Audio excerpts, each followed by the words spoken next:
Good evening. Welcome to tonight's meeting of the City of Tucson's Planning Commission.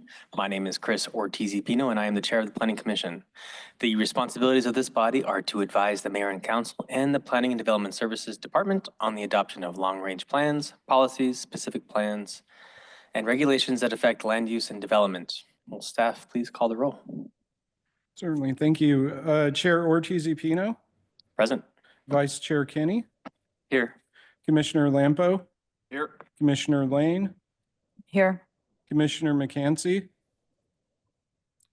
Commissioner Schwartz, I'm here. Commissioner Small, Present. Commissioner Walzak, Here. Commissioner Willett, Here. Commissioner Young, and Commissioner Zagier.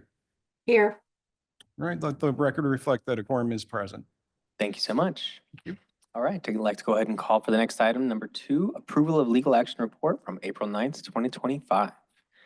Can I entertain a motion for approval? So moved. And a second. Second. Excellent. We have a motion and a second. Any discussion? Hearing none. All those in favor of approving the legal action report from April 9th, 2025, say aye. Aye. Aye. Excellent. Moving on to item number 3, the Grant Alvernon Area Plan Update Study Session. Would staff please provide the presentation? Yes, thank you, Chair Ortiz-Pino. Tonight, we are conducting a study session on the Grant Alvernon Area Plan. This is an update to an area plan that has been underway for a plan that was originally adopted in 1999. The existing plan has been amended at this point by resolution 6 times, with the last amendment in 2017. So neighborhood associations within the planning area sought to update the plan to better reflect current conditions within the planning area, and especially in light of the Grant Road Improvement Project, the widening of Grant Road that runs through the middle of the planning area. So this plan has been worked on by the committee in the city since first meeting in 2019. However, it was formally initiated by mayor and council in August of 2024. So the first question is, why a plan for the Grant and Alvernon area, or why do these area or neighborhood plans in general? And really, the value of the plans such as the Grant Alvernon Area Plan is that it sets a vision for the planning area. It establishes goals and policies to guide strategies needed to implement those goals and that vision within the plan. It gives this planning area an increased ability to influence development decisions within its neighborhoods in a manner that also furthers the overall intent of Plan Tucson. So as an area plan, it's really meant to work with Plan Tucson, but provide more granular guidance.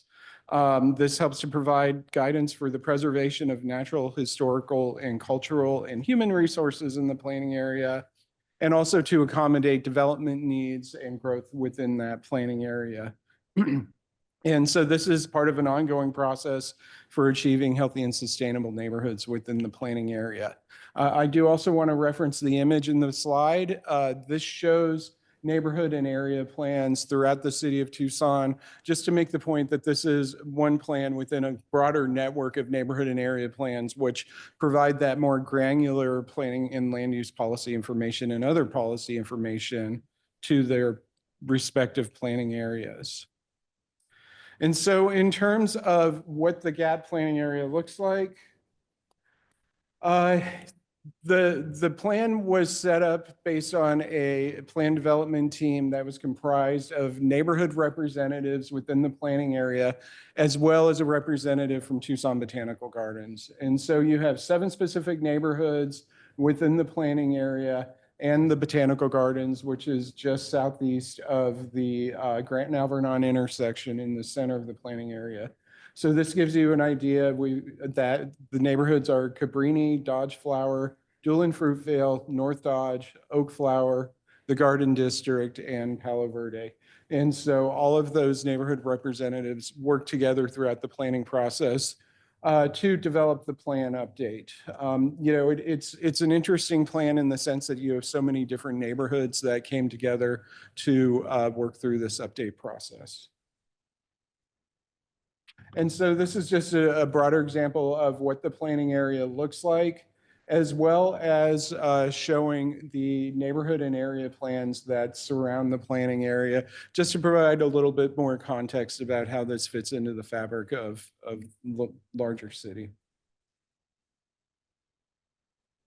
And so from here, I want to give an opportunity for a member of the planning team to come up and talk a little bit about her experience with the development of the GAP and some of the neighborhood outreach that took place. So Ronnie, you can come up here. I would really like to hear.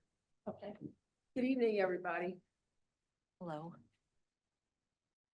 Thank you for providing us the opportunity to share with you what we have done since 2018. We started this plan because of some meetings that had taken place for neighborhood associations and who were interested in updating their neighborhood plan or their area plan. And from that, some of us neighborhood leaders send out a weekly newsletter.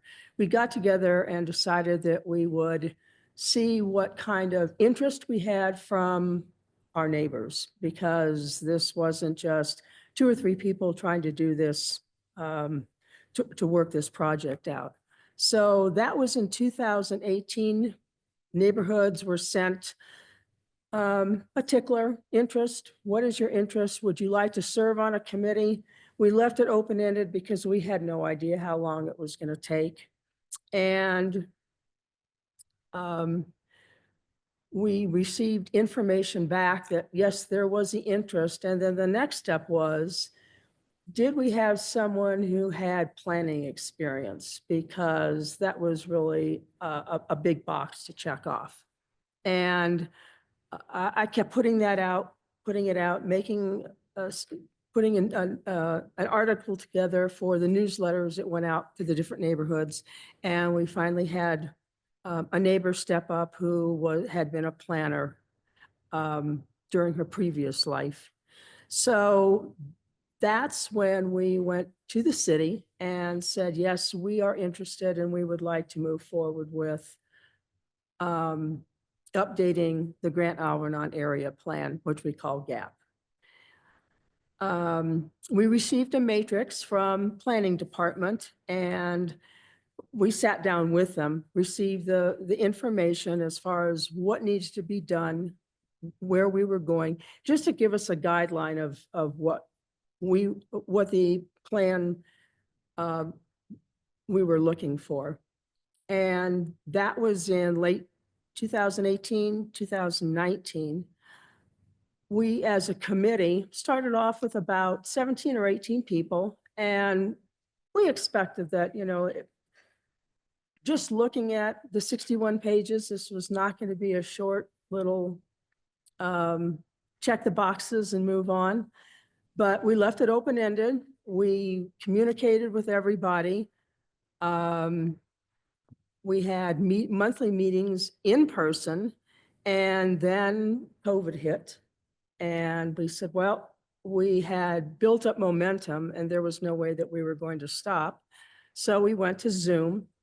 Not the best way to meet, because some of our people were, as I am, we're just not real techie with computers. So that had its challenges, but we worked through it and everybody was able to communicate with one another, asking questions and all.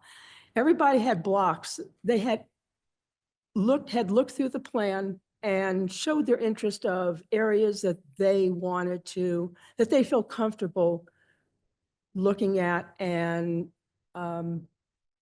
making changes to. So that went on for a period of time.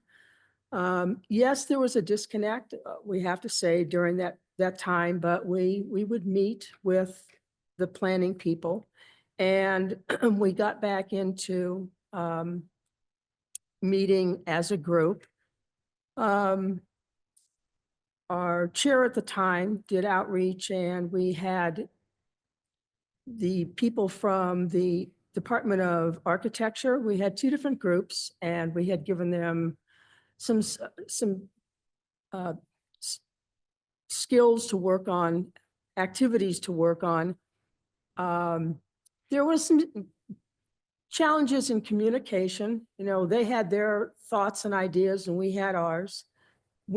But there was some good information from the materials that they provided to us. So we got to early March of 2022, and at that point, we had been communicating. We felt that we needed a consultant to help us. We thought we were at a point to start putting this project together, because we had lots and lots of pieces and lots of pages, but we wanted to see how this would look on paper. And that was a little iffy. Finally, I reached out to our city manager at the time and I said, you know, we need some help. We are lay people. I mean, this is all new to us, and we need a consultant to help us. I will say that if people look at doing these plans in the future, that a consultant needs to be local, because when we were talking about specific areas or streets or locations, they had no concept, and they were putting streets a half a mile away or 3/4 of a mile away. And they were calling streets avenues and avenues boulevards, and it just was, we were ready to pull our hair out. I mean, it was so frustrating, because we were putting this specific information down on the paper, and when we would get it back as in a draft form, we go, where are we? You know, are we speaking the same language here?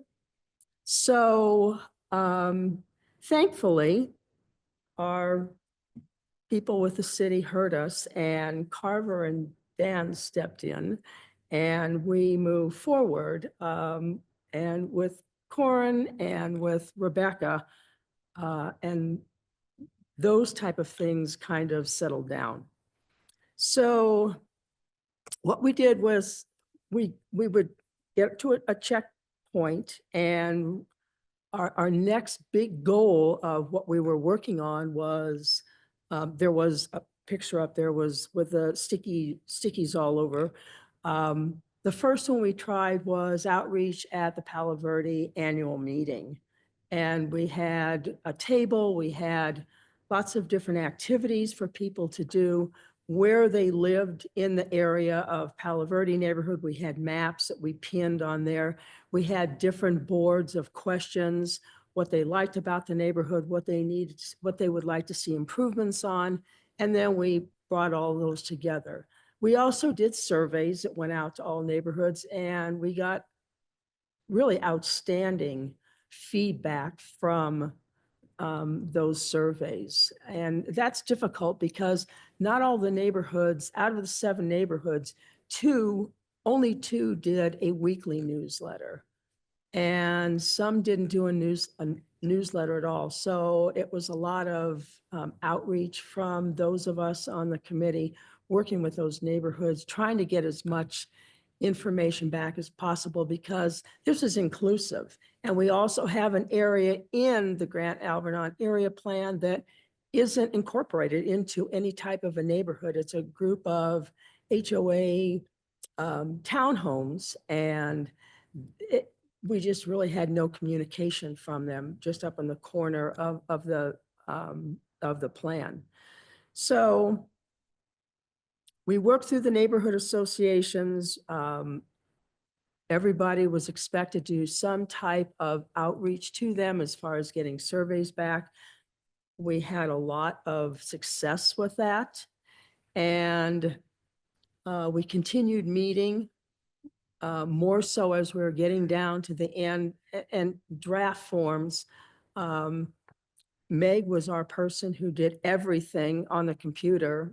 She was really the only person that had an editable copy because it got kind of crazy having people with the ability to go in there and we didn't know who was doing what. We had all different colors, but changes, and were they something that everybody agreed on, and we would have to come back to the table. So, we had to work through those issues because we had never done this before. But she kept everybody online on task with that and sending the information out to us with us just providing the feedback. And the group got smaller. I'll admit, it was a long time. 6.5 years is a long time to be working on a plan. I think we're to the point now, we've got a real solid plan. We just made some changes by one of our last meetings that we had. Tucson Botanical Gardens had actually engaged an attorney to do some of a portion of what they were doing because of properties that they have purchased, and the people are living in those properties until they pass, and then they will become the property of Tucson Botanical Gardens to do what they want. So we had 2 meetings, one north of Grant Road and one south of Grant Road. And when we met with the group north of Grant Road at the Container Company, they are light industrial, and they have taken up almost an entire block. And they too are buying properties from elderly residents who are living in those houses until they pass. And so we wanted to be on the same page of these 2 big footprints in our neighborhoods kind of saying the same thing. And so that has been now worked out. So we just did another revision after, probably 100 copies of this had been printed out. And we did that revision so that it's workable for everybody. Plus, they wanted to make sure that if they left, that another person who purchased that property was going to still be a good neighbor to that neighborhood and not become a big problem. So that's where we are. We have now done our meetings with our neighborhood meetings with, I think we got some great feedback during those 2 meetings that we held. And we're now at the process of bringing it forth to the city. All right. Thank you, Ronnie. Perfect. And as Ronnie touched on, I'll go through a couple more of those things as well, just to show you what it looks like in the planning document. 1 second. So we'll start with the cover, and I think this has a little bit of significance to the neighborhoods and how the cover has changed in the document. You can see on the left, the current cover isn't really all that current looking, but the new cover shows the Grant and Alvernon intersection as well as the neighborhoods around it, and shows the logos or the symbols for each of the neighborhoods. In many cases, these are on the signs. These are all of these are the neighborhood ID signs, except for Doolin Fruitvale is the only one. So we just took something, the person who made this up is a neighbor in Palo Verde neighborhood. She's a digital artist. She was instrumental in doing the Garden District neighborhood ID sign. And so we asked her if she would do this for us, and she did. There are a lot of changes. We wanted to make sure that everybody got, their fair share on here. And we think that it's a really professional, viable product. Exactly. And I think it does a very good job of representing the planning area. So when we get into kind of a little bit of background of what was updated in the plan, I covered some of this, the reasons for updating, Grant Road changes, the age of the current plan. update to align with other city plans such as Plan Tucson, which is also being updated, but we were cognizant of that throughout the process.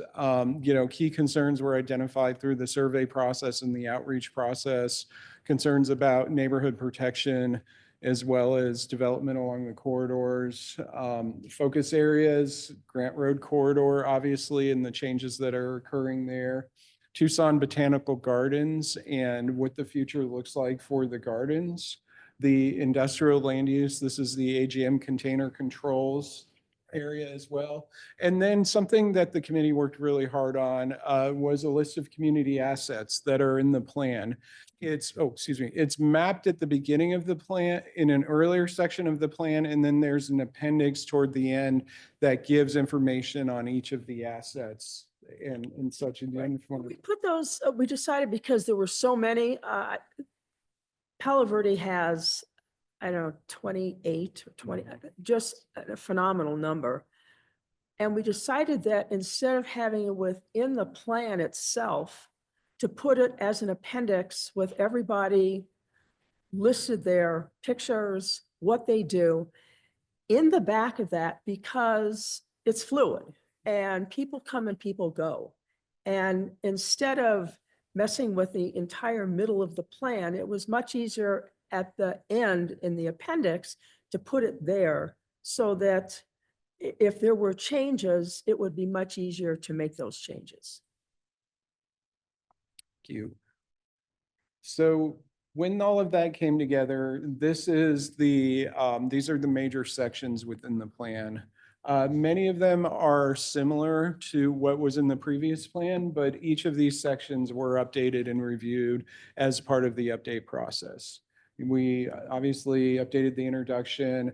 Neighborhood overview included more information about the neighborhood and current conditions in the neighborhood, as well as surrounding neighborhoods, just calling out a little bit more what the context is of the planning area. We looked at the land use and development policies, and those were refined and updated, as were the community policies, design guidelines, transportation policies, obviously very different conditions now from 1999 in the planning area. Stormwater management and flood control, that was a big change. Yes, that is a big change because with the change of the streets, what had been done to Speedway, to Ray Speedway, what had been done to Alvernon from the 45-degree angle to a 5-lane road. Palo Verde is Christmas Wash, but it became more so with more water coming in from the exterior sides. And one of the main things that we looked at was on July 1st of 2016, we had an event that Pima County Flood Control calls it, where over 200 homes in the northwest quadrant, which is Christmas Wash, got flooded. Some of them were very serious. One person was out of her home for 6 months. But the issues were huge. What that did was it brought the district, Pima County Flood Control, into the mix. And they said, well, if there is anything that you can find as far as vacant properties, we are willing to look at that. And luckily, there were 2 properties that became, one was just kind of a hodgepodge from the days of it was a construction yard. And they had gone far into arrears with paying their taxes. And I reached out to Richard Elias, who was our district supervisor, and that has now become Seneca Park. It's got 3 huge basins, all retention. We do have some overflow when we have a big event that goes back out onto Dodge and goes forward down to Grant Road. That will then be captured in what is going on the RTA at the corner, on the southeast corner of Grant and Dodge. there's going to be the big retention basin and the artwork of the red coyote. So that's being taken care of. Further upstream in the southeast quadrant, there was a home that a gentleman had passed away it came up for sale, and the district was able to get that, and that became Ritchie Basin. Again, that is a very deep basin on a smaller lot, and the water goes in, and we haven't had anything big that anything would come back out. So a great way to make natural parks in the neighborhood. We've got those two. And we have one that had been done back in 2014 through a grant, Conserve to Enhance.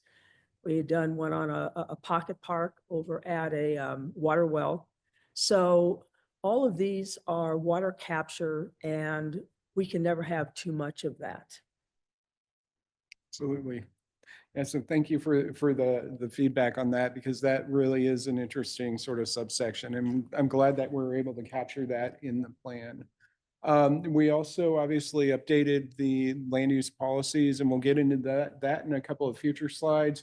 But I also want to point out just one other thing that the committee did was to draft histories of the specific neighborhoods that are also included as an appendix in the document. This was something that wasn't there before, but it seemed like a good opportunity to take that and document that somewhere that's going to be adopted and posted. And everybody, each neighborhood had the opportunity, and obviously we've got some very large neighborhoods. We've got quarter square mile neighborhoods. We have 1.12 square mile neighborhoods. So just the history, and in some of the neighborhoods, we have some real old timers so that we can look back to see that in institutional knowledge of what has transpired over the years that we were able to capture for all of these, all 7 of the neighborhoods. Absolutely.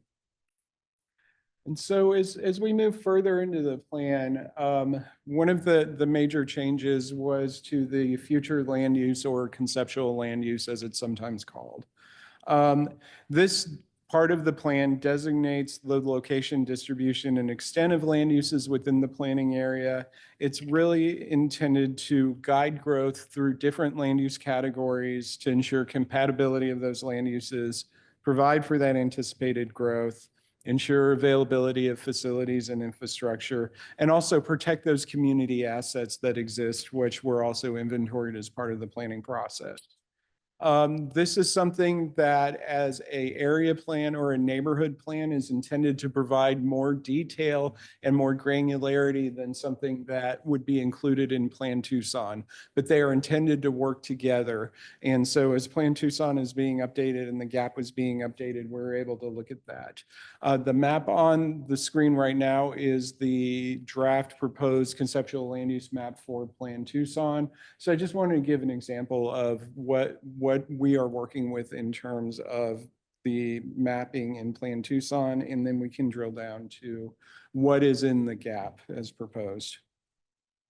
So first I want to start with some of the process and what we're working with now. So this is an example of one of the neighborhoods. I believe this is Garden District. No, Palo Verde.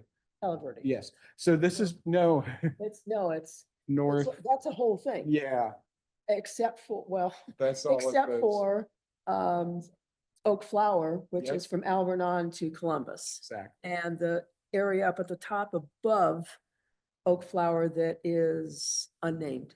And that's part of the problem with these maps as well, is that they're just not labeled incredibly well. So, it presents challenges and also legibility. So anyway, that's part of the reason why we're doing the update. So we worked with the committee very closely on reviewing what is in these maps and identifying areas where changes could occur. We also looked at the current zoning and existing land use maps, and also looked at areas of non-conforming uses, areas where previous plan amendments had occurred, and identified where needed changes could take place. We also identified a new land use category, which is the mixed use land use category along Grant Road. And I will get into a little bit more detail on that in a future slide. So this is the current zoning map for the planning area, which was one of the things that we looked at when we were doing the conceptual land use. It's fairly standard in some respects to other zoning in Midtown where you've got, focus on residential uses within the neighborhoods and commercial and office along the corridors. I think one interesting thing about here, particularly north of Grant, but you see a lot more R2 within this planning area than you do in some other areas. So this is the zoning that we're working with that we wanted to ensure the maps really coincided with well. And one other thing that we put in here, Commissioner Zagier had requested that we bring up some information on the community corridors tool and how it relates to the existing zoning and land use maps within the planning area. And so we've got this map as well. This is the same map that you saw when you were considering the CCT, but it does show the areas that are eligible for potential use under the community corridors tool by zoning classification. With the redder it is, the more intense the commercial use is. Orange would be office, yellow is the residential areas. So to just give you an idea of how the CCT fits within the planning area. Next slide. This is just real quick, wanted to go through the different classifications for the different types of land uses on the maps. These are consistent with what was in the previous plan. We didn't want to go and make wholesale changes in that, but we did add the mixed use category as well. And the mixed use category is that new category that is intended only along Grant Road in the area where the Grant Road Improvement Project has occurred or is occurring, to provide for more flexibility and a different variety of uses in that area that can promote more of a vibrant urban corridor, more transit-oriented development along the Grant Road corridor. It's really looking at providing that flexibility for the application of development standards. And I want to really point out too that a lot of what the mixed use category includes came out of the Grant Road Community Character and Vitality Corridor Vision study that was done leading up to the Grant Road improvement process. This is a separate study document that underwent a lot of community engagement and outreach through part of that planning process. This is also something that was adopted by mayor and council as a approved document. So we use that as well to help inform the conceptual land use as it relates to the mixed use category on the maps. And from there, I want to get a little bit into specifics on some of the changes that we saw within the quadrants, within the neighborhood quadrants on the maps. And so the purple areas are the mixed use category. So you can see how that was added along Grant Road this is the Oak Flower quadrant. I don't know if I have a laser here, but there were also some changes that occurred in this one basically at Blackledge and Columbus. You see the area for office high density residential. Thank you.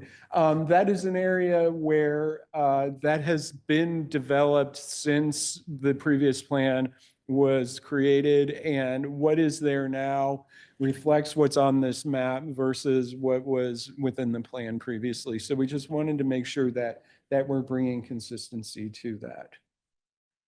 Barbara? Yes. Sorry, just a quick question. I'm just curious.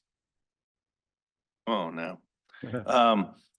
The designation for neighborhood boundary does not encompass this entire rectangle here. It looks like it cuts off somewhere between Blackledge and Glen. That's a very good question. This is the area that Ronnie mentioned earlier, where to the north of the neighborhood boundary is where you've got some of the townhomes that are not covered by a neighborhood association. And they've come to the Algernon Grant Initiative meeting, and because they've had concerns about criminal activity.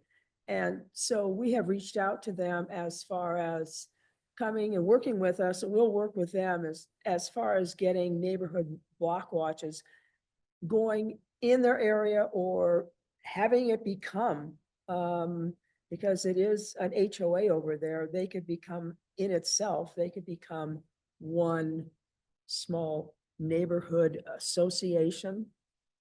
Because we do have some of those in the city.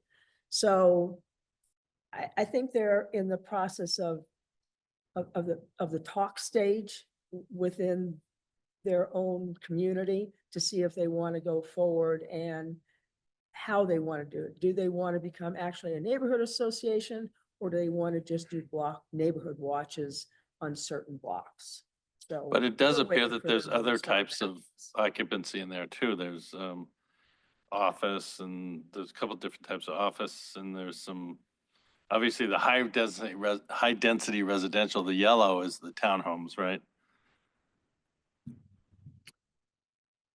Part of it is, that's correct. Yes. Yes. Yeah. And the rest are apartments. From Blackledge to the townhomes up there. Yeah, so Commissioner Small, one of the things we did when we were working on the future land use map was there were a lot of places where the zoning didn't match the actual land use category.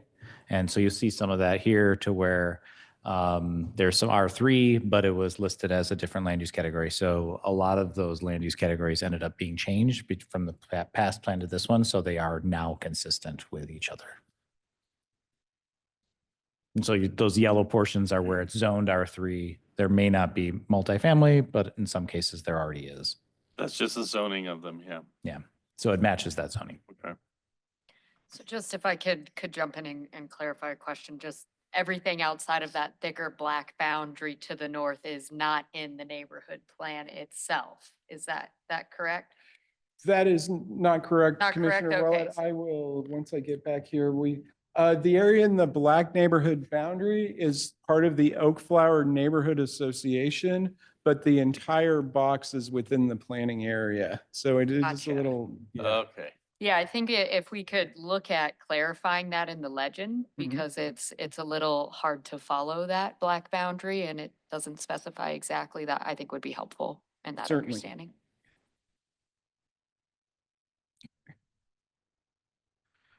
Right. The next neighborhood is actually 4 neighborhoods, is the Cabrini, North Dodge, Doolin Fruitvale, and Dodge Flower Future Land Use Concept Map. A couple of things here. Again, you have the mixed use. And then at the top of the map along Fort Lowell is what Ronnie mentioned is the area for AGM container controls, or the light industrial use that exists there. This is a site, we actually had a meeting at the site and toured the site. It essentially looks like office or commercial from the street, but they do some different types of manufacturing there, but it's not your sort of typical smokestack type of industry that you'd imagine. They have in the area that is gray, it's currently zoned park industrial, but in coordination with them, the committee and AGM and ourselves work together to identify a potential expansion area. So should they pursue a rezoning in the future, they could look at expanding into that area based on the policies in the plan, which really dictate that the impacts on the neighborhood should the expansion occur. And they would need to comply with those policies as part of any rezoning that's considered. So essentially what the plan does here is it sets the policies that they would need to comply with and sets the area where a rezoning might be considered should it be requested somewhere down the line. So essentially, we're not saying in this will be light industrial going forward, but it's an area where it could be considered going forward through a larger public process. Any questions on this particular area? One other section though, just to point out where you see North Dodge and there's the yellow section there. that is to the west of Alvernon. That's another area where we did make a change just to reflect current zoning because what was there as lower density residential was inconsistent with the R3 zoning that's in place. So we just changed the map to reflect that. Any questions on this map? 2 more to go. Well, 2.5. This is the Garden District. Again, we added the mixed use. We integrated some changes based on plan amendments that had occurred within the planning area. There weren't a whole lot of other changes on this particular map. Except for the, Oh, sorry. where it's notated. Oh, absolutely. Yes, with for the Botanical Gardens. for the botanical gardens, and we have a separate map for that. Very good point, and we will get to that in 2 maps.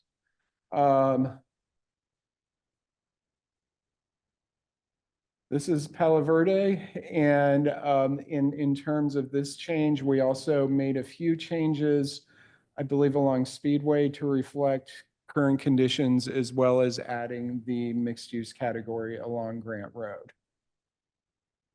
And then Garden District.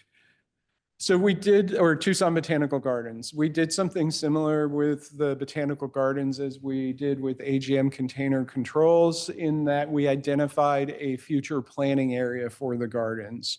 We aren't saying that the gardens will go into that planning area, nor are we approving any expansion. We're simply saying, should the botanical gardens like to expand, this is the area where it could be considered for an expansion without requiring amendment to the plan. Oh, yeah. Yeah, I think Commissioner Zagier has a question. Yeah, I think as we went through some of the maps, I think it has been answered. So I'll wait till the end of your presentation to ask. Thank you. All right, thank you. We are pretty close. So beyond the Garden District, once the plan got pretty well wrapped up, we scheduled 2 neighborhood meetings to roll the plan out to the public and get feedback. As Ronnie had mentioned, one of these was held north of Grant Road, one was held south of Grant Road. We had 25 to 30 attendees at each meeting. We received a lot of really good feedback. Most of the concerns that were expressed weren't really related to the plan. They were related to the widening of Grant Road and that project specifically, or other issues that people may have. So we really worked to try to keep the discussion on track related to the plan updates specifically, and get the feedback. I will say that the second meeting, it was a really good opportunity to converse with AGM container controls specifically, and we were able to have a very good conversation. I don't know if you have anything to add. Well, they did. You know, it's nice to have them as a partner in our neighborhoods. They are, their facility is open for the Fort Lowell Corridor Coalition meeting. That's the neighborhoods that are north of Glen, from Glen to Fort Lowell, in that corridor with Tucson Police Department. And they have their facility open for them monthly. And they came up to us after the meeting with their concern of how they could move forward, because they like where they are. They have a lot of people who work for them who walk to work, and they would like to stay there. But because they are landlocked, except for those properties that they have now purchased, they would have to move. And their concern was, if they left, and they have been good business neighbors, what's going to happen with someone else coming in? Because they have gone to a great expense to enclose this metal cutting that they are doing, that you have no idea what they're doing. There's no sound, there's nothing that goes out of off of their property. And that was their concern. So that's what they brought to Dan and Carver, what they wanted to have changed or the language changed so that that property would be maintained as light industrial, but not a problem to the residents around there. Thank you. And so they were very good neighborhood meetings, I will say again. There were some, questions about mixed use, things like that. People were interested in really learning about the plan. So where are we in the process now?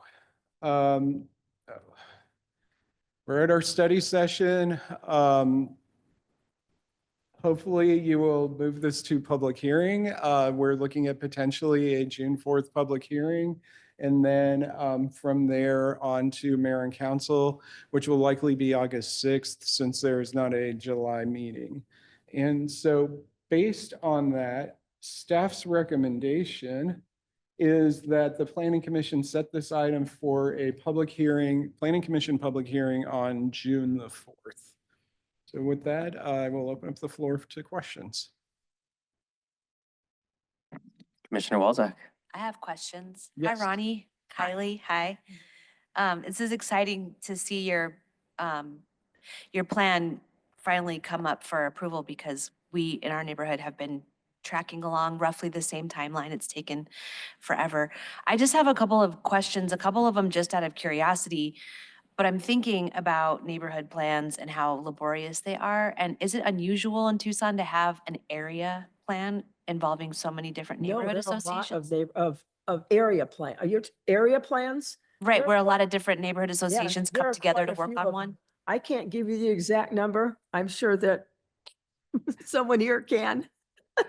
Yeah, Look at that map that shows the amount of land your area plan covers in the metro region. It's not insignificant. It's big, Yeah. it seems efficient. Yeah, Commissioner Walczak, there was a point in time, I believe it was like in the 90s at some point, to where we were really having a lot of neighborhood plans in the city. And I think there was this idea that we wanted to think a little, well, one, we didn't want to continue to do that, so many neighborhood plans. But also the fact that a lot of times, they really have similar issues Yeah. and really can be planned together. And I think that's when we started to kind of add in some area plans. So there are a handful of them. There aren't as many as neighborhood plans, but we do have them. That makes sense. Mhm. One other question, again, just out of curiosity, when you open up your study, you have this sort of gateway treatment looking banner on the front of it. Is that planned at all as part of the Grant Road expansion project, like a gateway fixture, like the thing that we have at Fifth and what's it called? Wait, 5 Points. They have them in San Diego a lot, so you know what neighborhoods you're going into, right? You drive underneath them.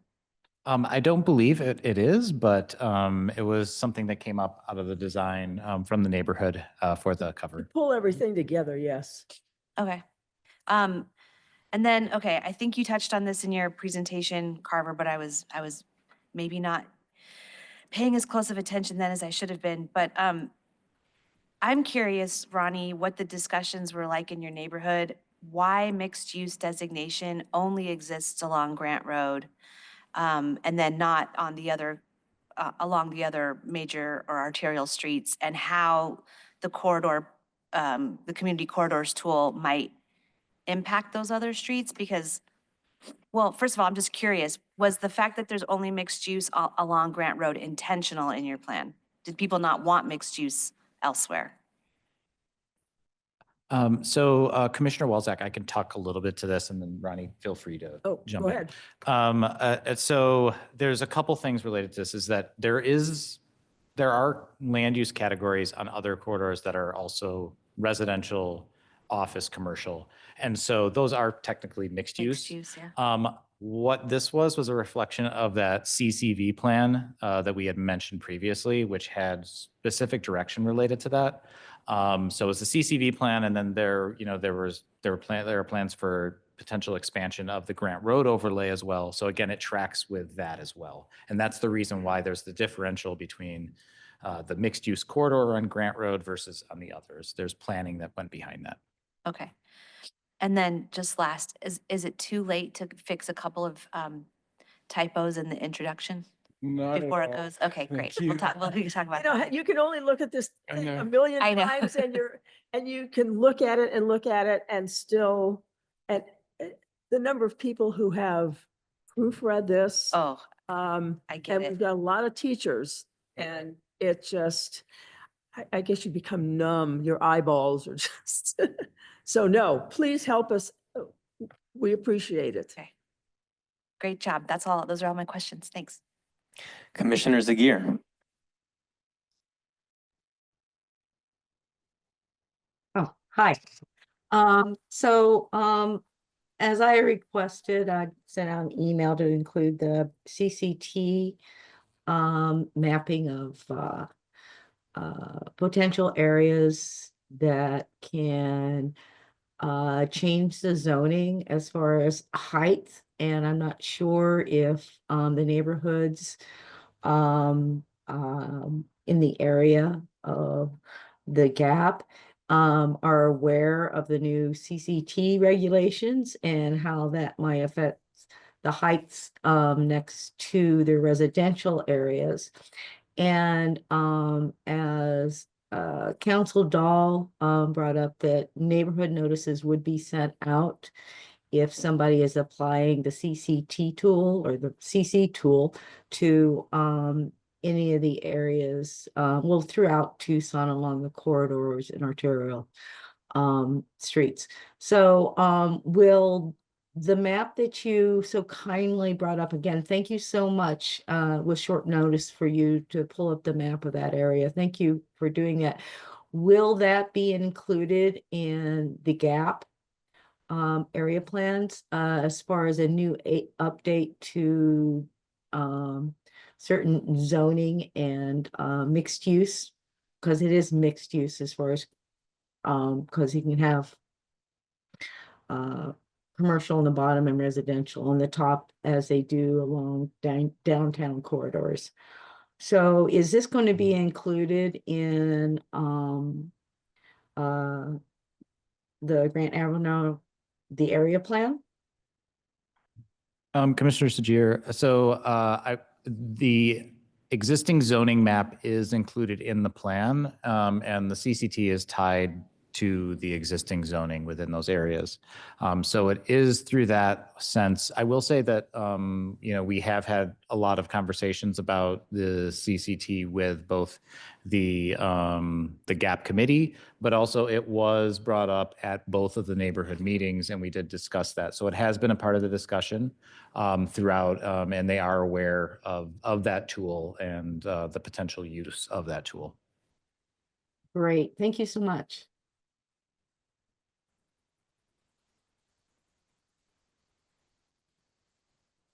Commissioner Lampo. Thank you. My notes are about to disappear. My computer's dying. I have a few. So again, the spelling errors, I found a few, just minor ones.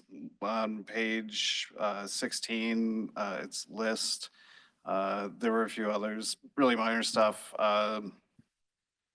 39, you have policies spelled as polices.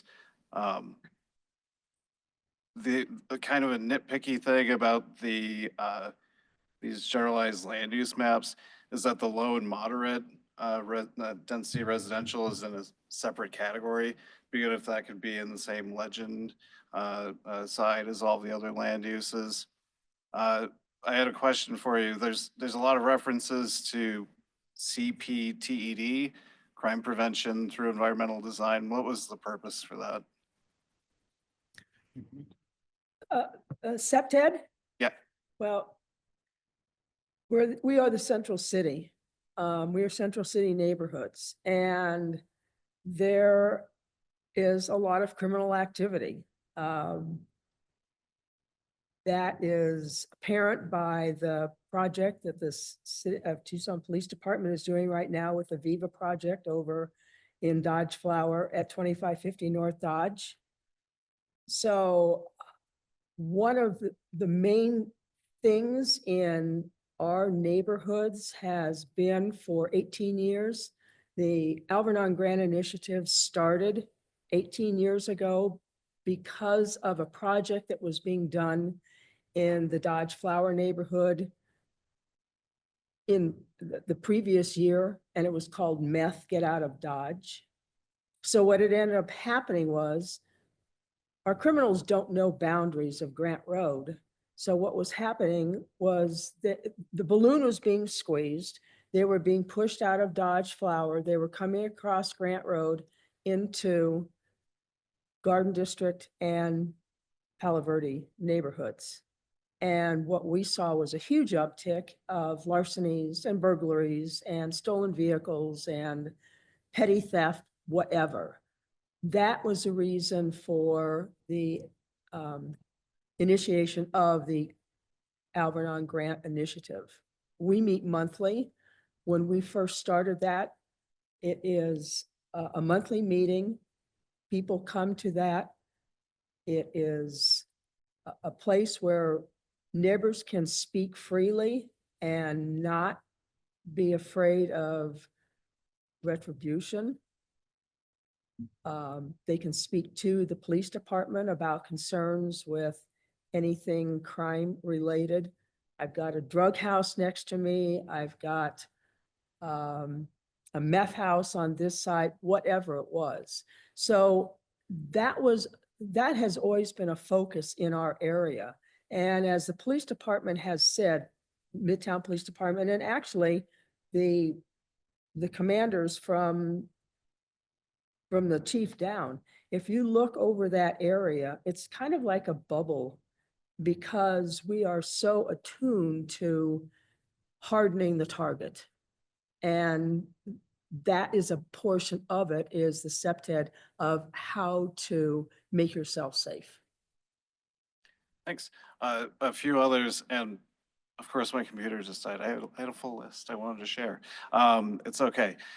So Carver, you talked about Plan Tucson. I only actually saw one reference to Plan Tucson in this plan. And so it's kind of iffy, because Plan Tucson hasn't actually been adopted yet. So, it's kind of a gray area, referencing a plan that hasn't actually been approved. Two suggestions, I would reference the pedestrian safety action plan. It seems like there's probably something that can be gleaned from that.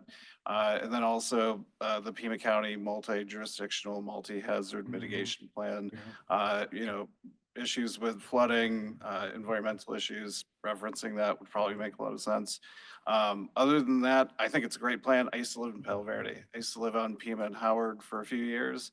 Love the area, wanted to move back, ended up moving really far east, but I definitely am a big fan of this plan. I think it looks really, really good. So in addition, one other thing, I didn't actually see a section on how the plan can be amended. And you mentioned that it can't be reopened within, I think it's 2 years in some cases. So the plan can be amended based on a plan amendment process that is outlined within the Unified Development Code. And so all area or neighborhood plans can be amended through that process. So can you just call it out in the plan, just so it's really clear?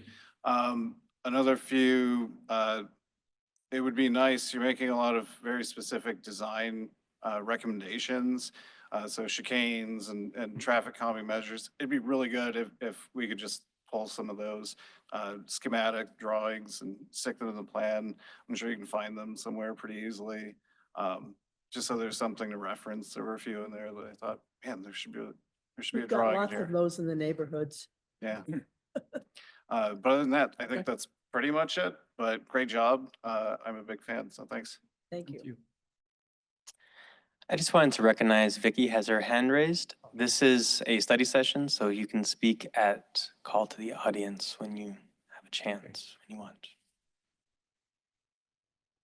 Vicky was also involved in the planning committee. So She is not a member of the public as much as involved in the plan development. I'll leave it to you certainly if you would like for her to speak or not, but just to be aware, she is essentially the applicant, yes, or one of the applicants. Okay. Noted. Ms. Vicky, you can speak. You're, Can you hear me? Okay.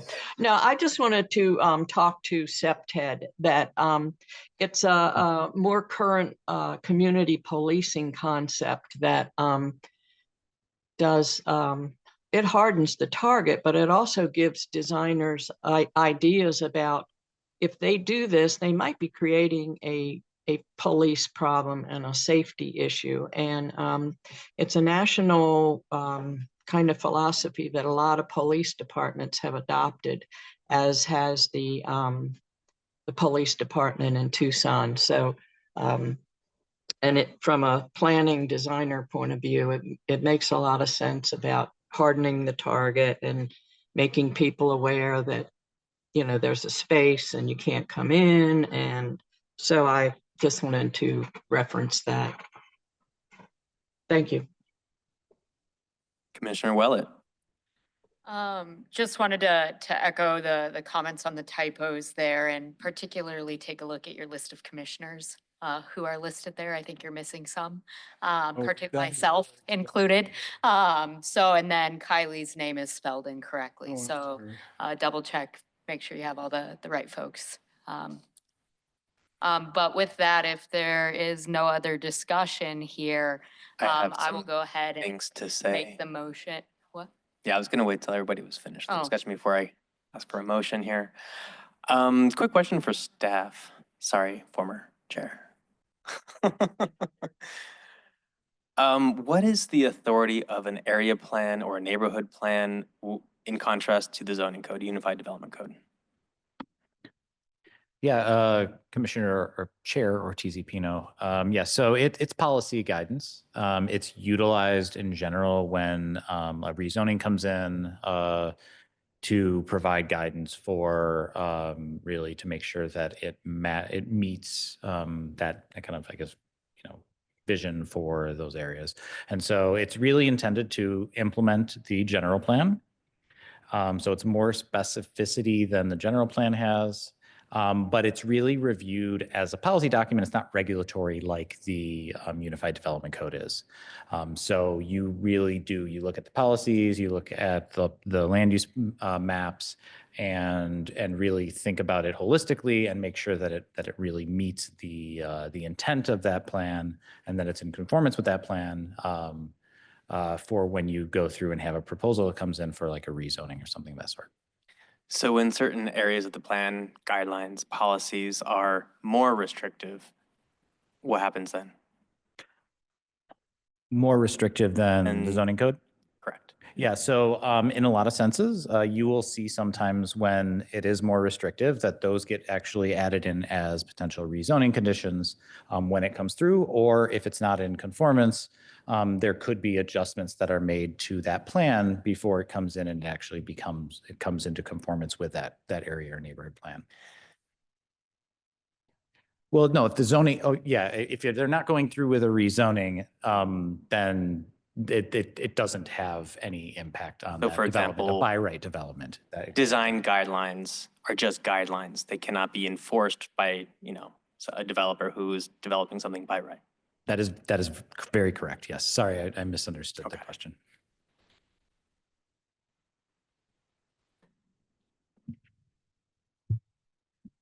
What about areas where the plan mentions things that are not within their authority?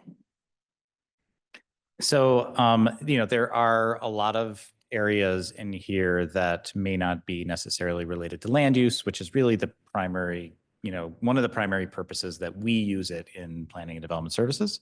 But there are a lot of things in here related to transportation, related to kind of, just kind of community benefit stuff and visions for things that they'd like to do that could be used in other ways. It may not necessarily lead to changes in development, but it could be used for a grant that they can go out and get. It could be used to show that vision to the Department of Transportation when, you know, advocating for traffic calming measures or things of that sort.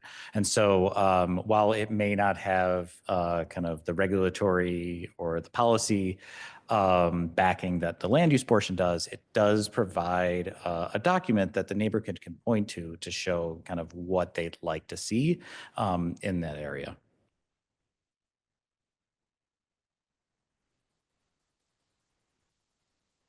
Okay. Mr. Chair, one other thing. It looks like the original plan has been amended, I don't know, 10, 15 times, give or take. 6 or 7, I Oh, believe, the yeah. list but- looks a lot longer. Oh, I think I was just going okay. cross-eyed. Would it be possible to see some sort of side-by-side comparison or like an overlay with the existing land uses on top of the proposed land uses, just so we can see all the, you know, any major changes between what was previously approved and what's being presented to us? Yeah, Commissioner Lampo, actually, when we were going through and making those changes with the community, we ended up having a map that basically showed where those changes would be. So we hatched out all those areas. So we're happy to provide that to the commission before that'd be good when we to come see. back.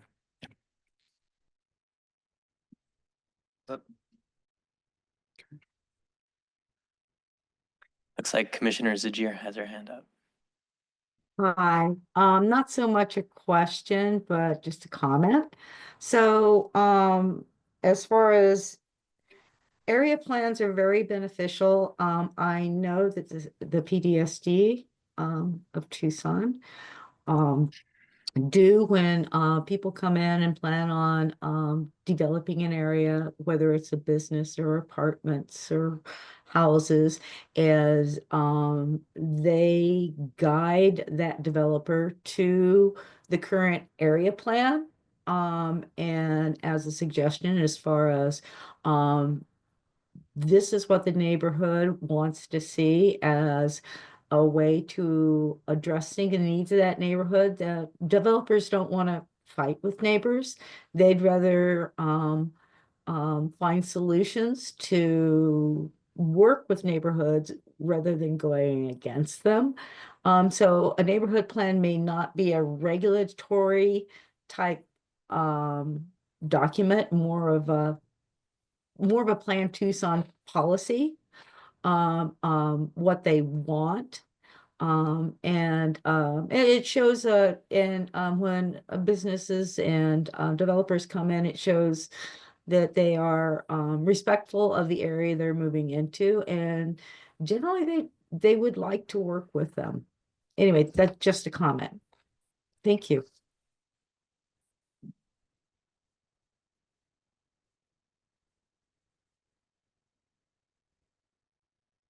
All right, well, if there is no other discussion, I would like to go ahead and make a motion to set this for a public hearing on June 4th. Second. Okay, all those in favor of setting this for a public hearing on June 4th? Aye. Aye. Aye. Aye. I, with the condition all the typos are fixed. Okay. That closes item number 3.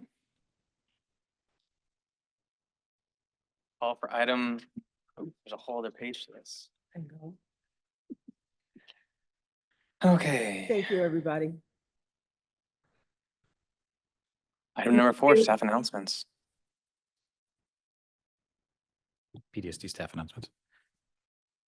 Good evening, commissioners. One announcement we want to share is that the public hearing, the mayor and council public hearing on Plan Tucson is scheduled for May 20th, which is almost 2 weeks from tonight, 2 weeks from last night. So we're spreading the word and hope to see a lot of community participation in that public hearing. I think that's our only major announcement other than future agenda items.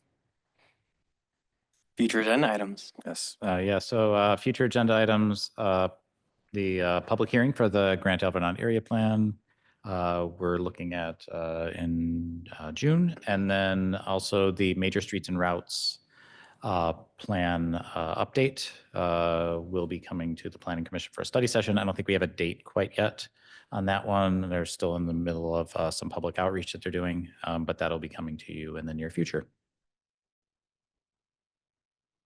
Excellent. One other announcement I want to make is that we are starting to work on a code amendment related to middle housing. This is something we mentioned to the Planning Commission, I think over a year ago, when we provided an update on state legislation that came out of the 2024 legislative session. One of those bills was a requirement that cities adopt regulations to allow middle housing around our downtown area. It had a deadline of the end of 2025, January 1, 2026. So we're beginning that outreach process now, and we have some community meetings scheduled beginning May 22nd. May 22nd, and then we have 2 more meetings the following week. Yeah. So we'll send that information to the Planning Commission so that you're aware of those meetings. Mhm. Did you say middle housing? Yes. What so is that? Missing middle, as it's often termed. The legislature referred to it as middle housing, so middle scale in terms of it's kind of that missing middle between single family and larger scale multifamily. So duplexes, triplexes, fourplexes, and townhouses is how it was defined by the state legislature. Yeah, it's often termed missing middle. I like that the legislature didn't include the word missing because actually we have it in many of our neighborhoods, especially our historic neighborhoods have a lot of this scale of middle housing.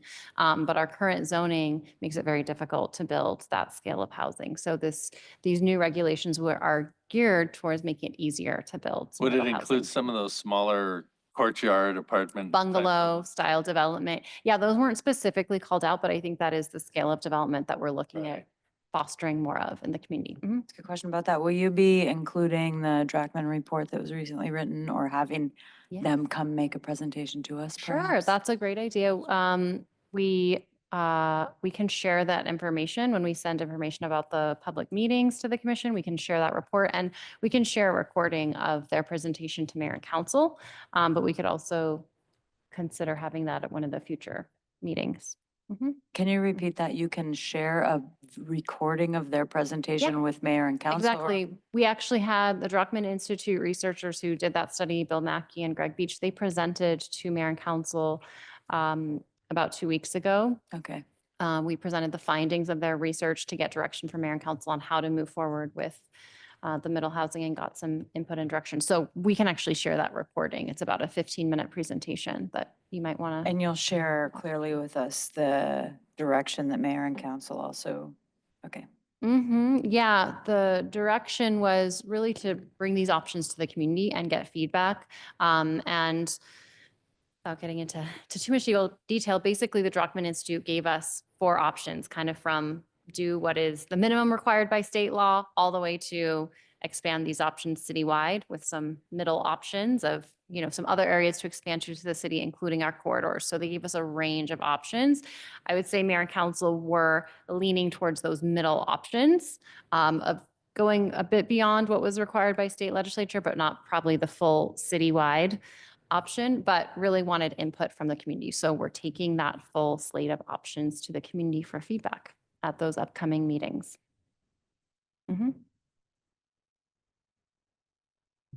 All right. Next item is call the audience. Hearing none, seeing none. I did see a hand up earlier, but it went away. I think they went away. So, motion to adjourn? So moved. All in favor? Aye. Aye. We are adjourned. Thank you all. Thanks, everyone. Appreciate it.